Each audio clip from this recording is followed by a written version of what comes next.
واسع احمد ہیں، کہہ رہے ہیں کہ نبی پاک کے علم کے حوالے سے بتائیں۔ کچھ لوگ کہتے ہیں کہ حضور کو عربی کا علم تھا،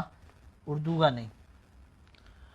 یہ بالکل فضول بات ہے، آپ تو انسانوں کی زبان کی بات کر رہے ہیں۔ نبی کریم صلی اللہ تعالیٰ علیہ وسلم کی ذات گرامی تو وہ ہے کہ جن کی بارگاہ میں آ کے جانوروں نے باتیں کی ہیں، اونٹوں نے آ کے فریاد کی، بکریوں نے آ کے فریاد کی، چڑیوں نے آ کے فریاد کی، ہرنی نے آ کے فریاد کی، درختوں نے گفتگو کی، درختوں نے آ کے نبی کریم صلی اللہ تعالیٰ علیہ وسلم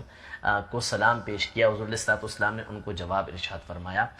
تو جن کو جانوروں کی زبان آتی ہو، ان کو انسانوں کی زبان کیسے نہیں آتی ہوگی؟ جنہوں نے جانوروں کی بولیاں سمجھی ہوں وہ اردو اور فارسی کیسے نہیں سمجھیں گے؟ درس شفا شریف الحمدللہ مدنی چینل پر چلتا ہے، اور اس میں باقاعدہ احادیث طیبہ بھی وہ بیان کی گئیں کہ نبی کریم صلی اللہ تعالیٰ علیہ وسلم نے فارسی کے الفاظ استعمال فرمائے، حبشہ زبان کے الفاظ استعمال فرمائے، عربی زبان، وہ عربی زبان کے جو حضور علیہ الصلوۃ والسلام کے علاقے کی نہیں تھی، مختلف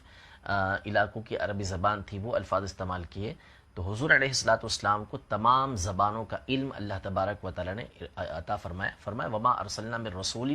الا بلسان قومی، کہ ہم نے جتنے بھی رسول بھیجے وہ